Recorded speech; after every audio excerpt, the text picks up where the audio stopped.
Bienvenidos a un nuevo vídeo en el canal de Autismo. Hoy voy a dar continuidad a la sección de trabajar con niños con TEA o CEA, ¿por dónde empiezo? Y el tema que vamos a tratar es cómo podemos evaluar las habilidades y necesidades de los chicos, principalmente en la etapa de atención temprana. He recibido un sinfín de preguntas a lo largo del tiempo de Fátima, pero ¿cómo hacéis para evaluar? ¿Os llega un niño nuevo y cuál es el proceso? ¿Qué aspectos tenéis en cuenta? Y sobre todo, ¿cómo podemos recopilar toda esa información a la hora de plantear una serie de objetivos de trabajo, no solamente con el niño, sino también con sus familias? Así que, como digo siempre, quédate hasta el final del vídeo y descubre mucho más. ¡Comenzamos!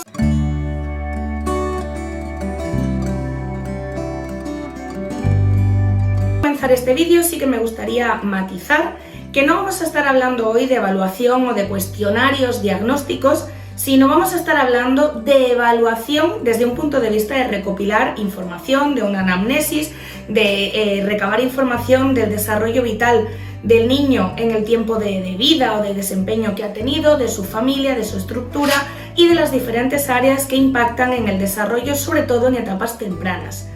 Como os digo, no quiero hacer un vídeo excesivamente largo, esta sección va a dar para muchísimo. En próximos vídeos estaré hablando de cuestionarios de evaluación, cuestionarios oficiales, de pruebas del desarrollo, incluso de materiales, recursos y de cada una de las áreas que voy a hablar hoy en este vídeo.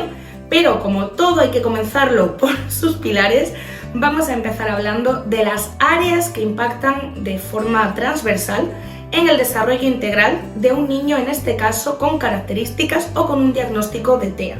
¿Por qué matizo esto? Porque si bien hay una serie de áreas y de habilidades que se evalúan de forma global, principalmente en servicios de atención temprana, hemos de tener en cuenta que no solamente necesitamos la información de áreas del desarrollo para ver en qué áreas o en qué ámbitos el niño necesita mayores apoyos o hemos de poner mayor foco a la hora de establecer objetivos, sino que hemos de tener en cuenta de que estamos hablando de un diagnóstico que a día de hoy basa la principal característica diferencial en la percepción de la información, en una forma diferente de percibir la información.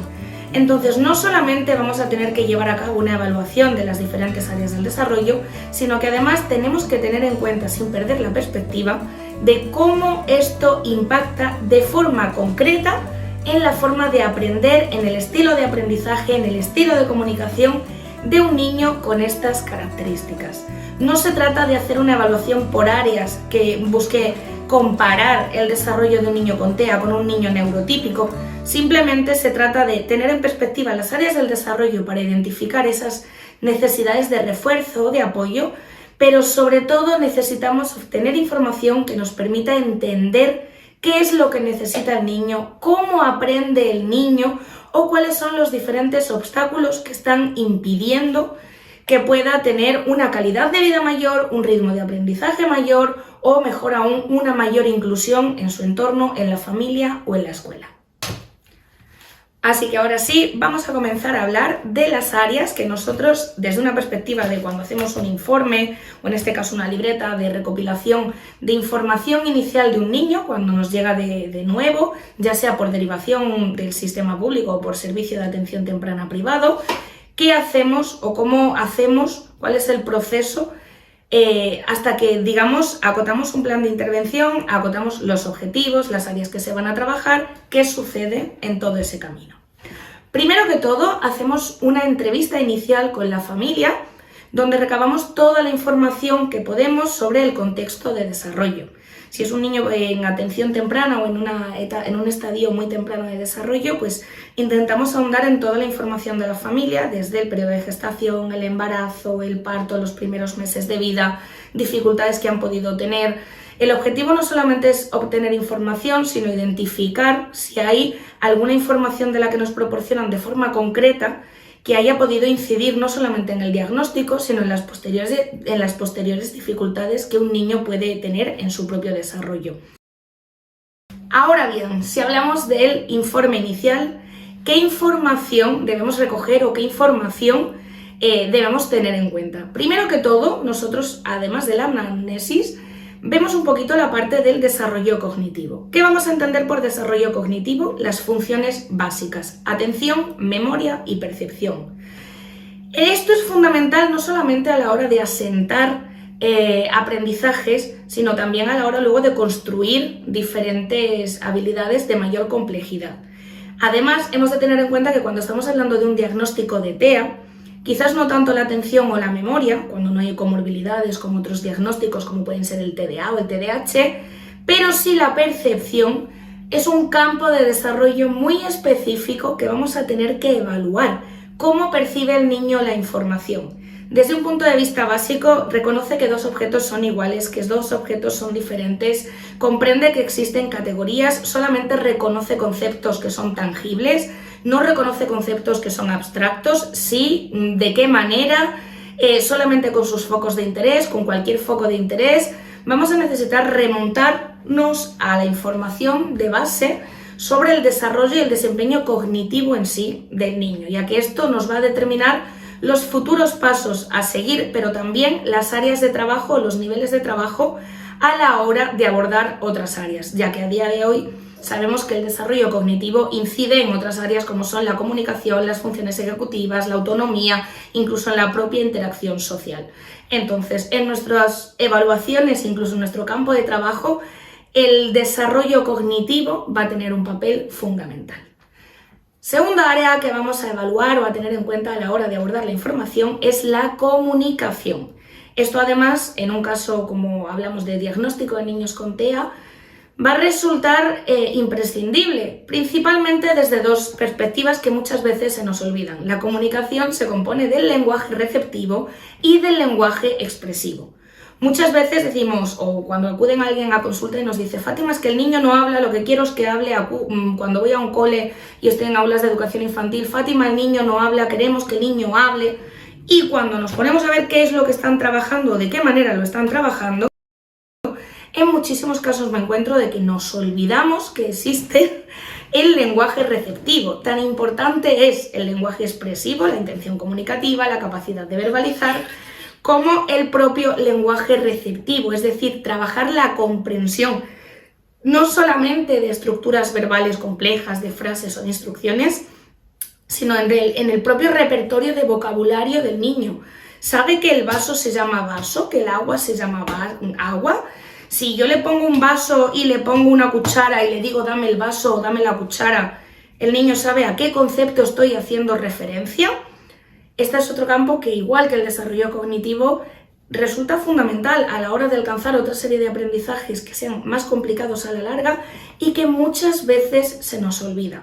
Nosotros en este caso utilizamos un cuestionario, que sí que os voy a hablar brevemente de él en este vídeo, y para quien quiera descargarlo os voy a dejar un enlace en la cajita de descripción, que es un cuestionario, se compone de 34 o 35 preguntas cuyas respuestas son lo hace a veces o no lo hace, y que aúna un poquito las principales habilidades en relación al desarrollo cognitivo y a la comunicación en los primeros años de desarrollo. En próximos vídeos además os hablaré en concreto de ese cuestionario, pero bueno, si alguien quiere ir descargándolo o echándole un vistazo, podréis acceder a él a través del enlace.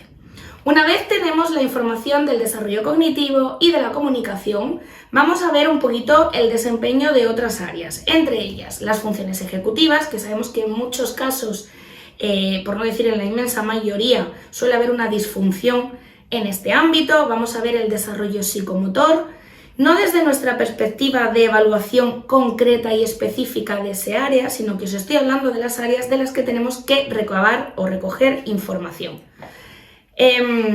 Funciones ejecutivas, desarrollo psicomotor, alimentación, si existen problemas o alteraciones de alimentación, ya sean sensoriales o conductuales, que son las dos principales que encontramos en muchas ocasiones. Ya sabéis que además en la alimentación, niños que todavía están en semitriturados o en alimentación líquida, pues esto además tampoco ayuda precisamente a la hora de que haya un desarrollo verbal exitoso en las primeras etapas. Desarrollo cognitivo, comunicación, funciones ejecutivas, alimentación, control de esfínteres. Esto podemos abordarlo dentro del área de autonomía o por separado. Cuando hablamos de etapas tempranas de desarrollo, yo suelo abordarlo por separado, porque por ámbitos de autonomía intentamos ver un poco más el desempeño que puede tener un niño en su casa, el vestido, el desvestido, si come solo, si recoge las cosas, si entiende según qué tipo de acciones. Y intentamos abordar el control de esfínteres o la retirada del pañal de un modo aparte, ya que en muchos casos requiere que planteemos objetivos específicos en ese campo, en ese área, y también le asociemos un plan de intervención individual. Tener en cuenta este tema del sueño. Por un lado, desde quizás la parte más obvia, un niño que no duerme bien y que no descansa bien es un niño que al día siguiente no rinde de la misma manera. Nos pasa a todos. No solamente nos perjudica en la productividad, sino nos perjudica también en nuestra propia socialización, en las emociones y en cómo vamos gestionando las diferentes situaciones de la vida diaria. Pero también porque una alteración del sueño recurrente puede llegar a desembocar o puede estar manifestando algún tipo de diagnóstico que de entrada no tenemos o no estamos viendo. Entonces, como ya he mencionado en otros vídeos, que os voy a dejar por aquí arriba si no habéis visto el vídeo de trastornos del sueño en niños con TEA, es importante hacer un seguimiento de este área o de este ámbito también para saber identificar cuándo puede una familia necesitar o un niño que le derivemos a un servicio específico de neurología o de neuropediatría. Además de las áreas de las que ya os he hablado, intentamos tener en cuenta, por supuesto, el perfil sensorial. Cuando hablamos de niños muy pequeñitos, muchos de ellos aún no tienen un perfil sensorial consolidado o no tienen una evaluación del perfil sensorial de forma específica.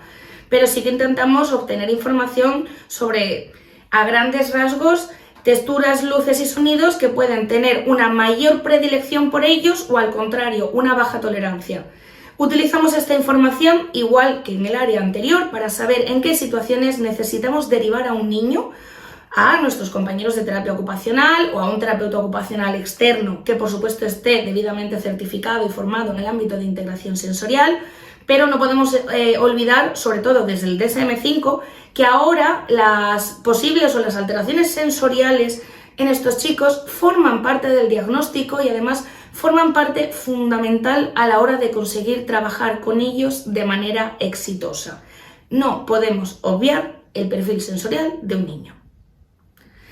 Y luego, por último, un área que intentamos también evaluar de un modo u otro, tener en cuenta, son las alteraciones de conducta.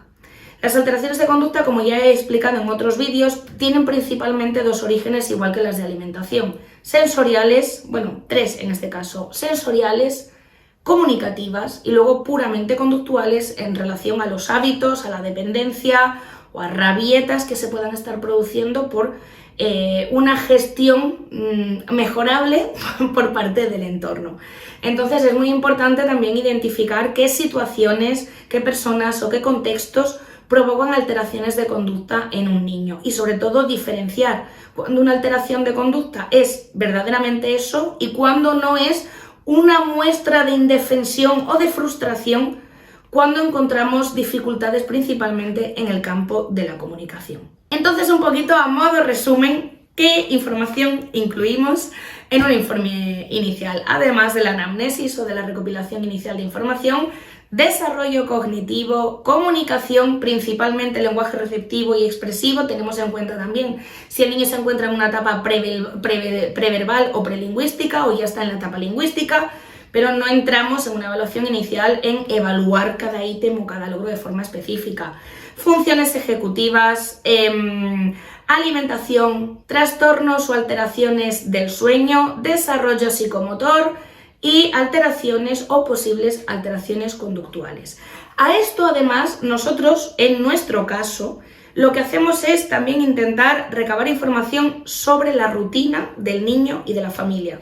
Por un lado, porque esto nos ayuda a encontrar espacios en los que podamos pedirle a la familia que sigan dando continuidad a ciertas habilidades o trabajos en casa, y también porque conocer la rutina de un niño nos va a ayudar mucho a entender cuál puede ser su realidad en el día a día. Intentamos, por lo menos en la medida de lo posible, coordinarnos, pues si llevan un seguimiento de neurología o de neuropediatría cada 6 meses o una vez al año, estar al tanto de los informes que ellos emiten, pedimos a las familias que nos los traigan, nosotros los digitalizamos, cruzamos también con nuestros informes e intentamos que sea un círculo fluido de información. Al final lo que estamos construyendo es una red de apoyos en torno al niño, que ya sea o bien el tiempo que estén con nosotros haciendo terapia o idealmente dando continuidad a la larga, toda esa información quede registrada. Y en esto es algo que me sorprende mucho cuando principalmente hacemos formaciones a algunas asociaciones o a colegios, cuando llegas y no hay ningún registro de lo que se ha trabajado con un niño o de la anterioridad a que el niño iniciara en ese servicio. Hay una frase a la que quería recurrir, que recurro mucho y que me parece ideal, que es: no se puede mejorar lo que no se puede medir. No es que no podamos mejorar el desarrollo o el desempeño de un niño si no registramos la información. Es que no vamos a ser conscientes nosotros, la familia u otros profesionales, de la evolución real que ha tenido un niño, incluso de las dificultades que se ha podido encontrar en el camino. Entonces, cuando os hablo de tener en cuenta todas estas áreas de desarrollo a la hora de hacer un informe, ya os digo que nuestro objetivo principal en eso es obtener como una foto finish, una foto de la realidad del niño desde su propio individuo, desde las áreas en las que tiene dificultad, la forma en la que se han trabajado o abordado hasta el momento, y la necesidad de registrar la información es tan simple como para que lo que sí ha funcionado se pueda seguir dando continuidad independientemente de la escuela o de los profesionales que sigan a lo largo del tiempo, y lo que no ha funcionado también es importante registrarlo para que a futuro podamos saber qué es lo que no funciona en concreto con un niño. Ya sabéis que en este caso no podemos generalizar, no podemos pensar que porque vengan dos niños con el mismo diagnóstico y con la misma edad van a tener la misma casuística, ni muchísimo menos. Entonces, lo mejor que podemos hacer es agarrar nuestro sombrero de detectives, de recabar toda la información y, sobre todo, antes de establecer cualquier objetivo o cualquier plan de intervención, reflexionar sobre toda la información obtenida. Todo esto que os estoy comentando en este vídeo lo podemos aplicar al campo de atención temprana principalmente, os estoy hablando de recopilar información. También se puede llevar a cabo si sois maestros o técnicos en escuelas infantiles y os llega un niño con diagnóstico, por lo que sea no acude a un servicio especializado o no acude a terapia. Es importante que entre todos podamos organizar esa información, porque al final es lo que verdaderamente va a ayudar al niño y a la familia a lo largo del tiempo. Unido a eso, tenemos que tener siempre presente que cada niño tiene su propio ritmo de desarrollo. Vamos a centrarnos en las capacidades que tiene, vamos a centrarnos en conocer su forma de aprender y en generar un vínculo que nos permita llegar a él de una forma natural, de una forma bonita, de una forma lúdica, y que aprender, y en nuestro caso como profesionales enseñar, sea una experiencia 100% redonda para ambas partes. Hasta aquí el vídeo de hoy, no quiero enrollarme mucho más. En los próximos vídeos voy a estar ahondando en cada una de estas áreas de forma específica. En materiales, tengo por aquí algunos materiales para seguir grabando vídeos de cómo podemos evaluar en concreto cada una de esas áreas. Así que bueno, para no saturaros de información, hasta aquí el vídeo de hoy. Si no te quieres perder próximos vídeos para saber cómo evaluar cada una de esas áreas, suscríbete al canal si aún no lo has hecho, dale me gusta al vídeo si te ha sido útil. Y si eres un profesional que se está iniciando en este campo, o eres una familia que está iniciando el camino del diagnóstico o de la atención temprana en tu hijo o en tu hija, no dudes en coger papel y boli, apuntar las áreas que os he ido mencionando e intentar comenzar a recabar la información por vosotros mismos. Muchas veces el poder organizar esa información es lo que nos hace tener una visión mucho más realista de las peculiaridades y sobre todo las capacidades de cada uno de los niños y de cada una de las familias. Nos vemos en el próximo vídeo.